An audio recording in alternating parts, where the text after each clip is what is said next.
Thank you, and a very good morning to all you ladies and gentlemen. Pleasure is certainly to be here in Chennai for the Chennai Retail Summit.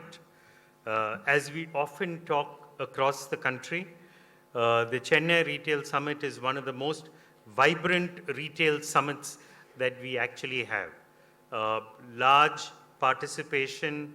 One of the points that we had mentioned last time was that retailers from southern and central Tamil Nadu come in buses, come in the morning here to Chennai, freshen up, come for the conference, and after the conference is over, go back in the same buses so that they only miss one day. But I think what you're seeing there is that there is a lot of expectation about the Chennai Retail Summit. Everybody is very excited to be there. And I think the purpose of these retail summits that we hold everywhere, whether it's Chennai, we held one in Bangalore about 3 weeks back, we have one in Kolkata, we have another one in Kochi, one in Delhi, is that the local retailers get the opportunity to be able to come, to be able to meet others within the retail community, to be able to exchange notes and understand what is happening, to hear from people, retailers and others, as to what is happening there within the industry. So I'll take just 5 minutes to cover one slide, which is about the Chennai Retail Summit, which is to be held, which is actually being held today. Can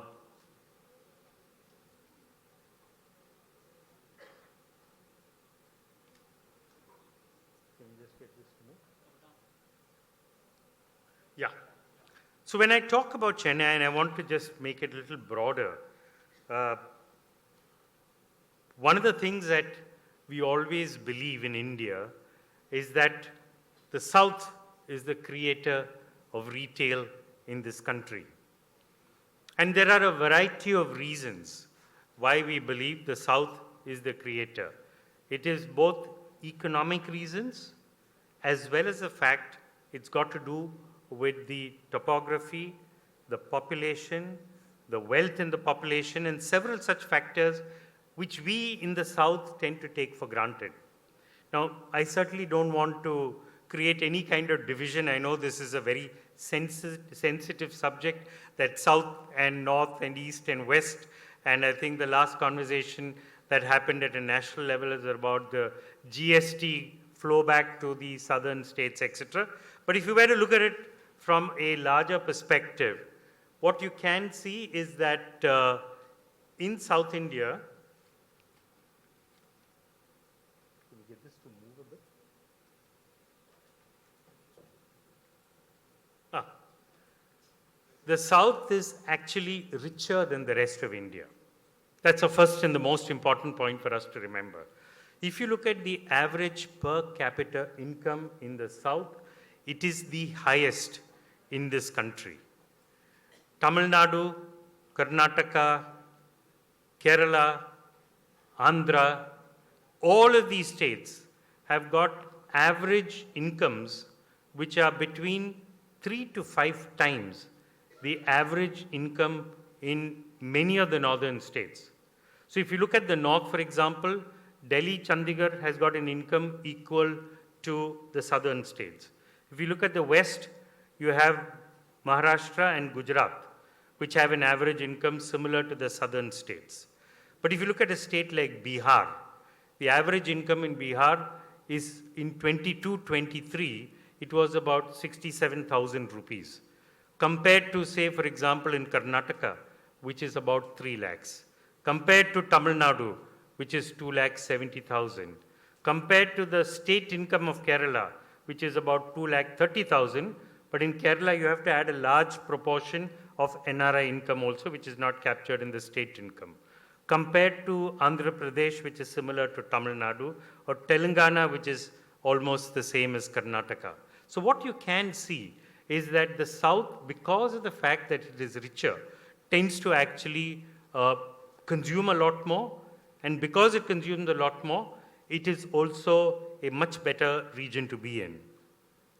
The second is that the South has got better urban distribution, which is if you look at the proportion of people living in the cities and in the towns in South India, it is more than the proportion in the north or in the west, which actually has an implication because for us to be able to service a large number of people in a small market, which is in a small geographical area, is much simpler than actually servicing that large number across a much larger geographical area, which is how stores and larger stores tend to be there in the south, versus in the north, it's mostly smaller stores and what you call as the village and the heart markets. So that's the second thing to remember. The third is that, if you look at the south, because of the coast, what we do see is that there has been a large amount of global migration. In the initial days, we know about the Chettiars of Karaikudi and how they used to go to Burma, Vietnam, Indonesia, etc. We know about the Muslims in Kerala who used to go to the Middle East. Now, of course, you have IT workers in Telangana, in Andhra Pradesh, in Tamil Nadu, Karnataka, going to the US. Nurses and paramedical staff going to Europe and to the US. A lot of migration from the south, though for a short time, to the Middle East for working, and then they, of course, either come back or they go to other parts. Whereas that kind of migration does not happen in the north, east, and west. Most of them tend to migrate largely within the country. So you'll have people from Assam, Bihar, Orissa coming down to south to work because they think the opportunity is better here. Or you might have Gujaratis going to the US to start motels and start small businesses. But beyond that, it's only in the south that you have a large number of people willing to take the risk to go across the seas to different countries across. South has got much older business houses. So if you look at some of the old business houses which are there, barring Calcutta, which has got a few British houses which have now been owned by the Marwadis in Calcutta. But if you look at the south, a lot of the old British companies and also South Indian companies have actually been here. So whether you look at Parry, if you look at the TI group, if you look at several such groups, there are a large number of business houses which have come in the south, which means that organized, managed businesses existed well before MSME businesses started in other parts of the country. Then, of course, if you look at it, the South has got, as I always say, more progressive people. People who are more business-like, people who are confident, people who are very, very capable, who are very happy in actually thinking that we can do it ourselves. And they then have the confidence and the courage to be able to do it and then to be able to take that business and go abroad. So we have, for example, Nallis, which started, more than 100 years back, started in Chennai, but very early on decided to open up a store in Delhi. And nobody would have thought that a South Indian business person would actually take a store and go all the way to Delhi. On the other hand, you have a large number of jewelers who come out of Kerala. People like Kalyan Jewelers, Joy Alucas, Jos Alucas, etc. And when we think of jewelry, we think of Tanish. But we also have to think of people like GRT and some of the Kerala jewelers who've actually, and the Kerala jewelers have been quite confident in going all the way to Ambala and setting up a store, not just in Kerala. So that kind of indicates the fact that in the case of the southern businessmen, especially retailers, they have a lot of confidence and they have that capability to be able to take businesses across this country. And then, of course, I'm sure this last part must be, kind of getting cut by the chairs which are here. The South is more what you call as business pioneers. People who've started retail of certain concepts on a large scale. Think electronics, and you will remember immediately people like Vasant, people like Viveks, etc., who came up much earlier than most of the other regional retailers started in the other places. Think of jewelry, as I mentioned, this is another category. Think of food services, A2B, a brand which has now gone across a lot of South India. You don't find brands like this from north or west coming into other parts of the country. Think of, let's say, for example, fashion, whether it is textiles, whether it is apparel, whether it is saris, you will see a lot of brands of retail in Tamil Nadu going into Karnataka. You'll see brands which started in Andhra, going into Telangana, coming into Karnataka. Some brands which started in Karnataka going out.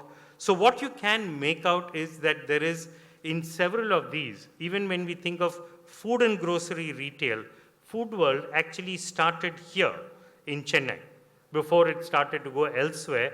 And that was the first modern retail outlet prior to many of the others now starting, like say Reliance Fresh or Heritage or several others like that. So the South actually also creates a lot of new concepts, and a lot of retailers are able to actually go out. So what we must all take confidence in and pride in is the fact that we are the creators of businesses in the South. And because of that, we are the ones who will now lead the retail revolution across the rest of the country, adapt to all the changes which are happening, adapt to the new developments which are happening, look at ways and means of growing larger, whether it means an SME IPO, whether it means getting in private equity or public equity. All of these are opportunities for us to be able to actually grow much larger than what we have grown in the past. So thank you very much, all of you.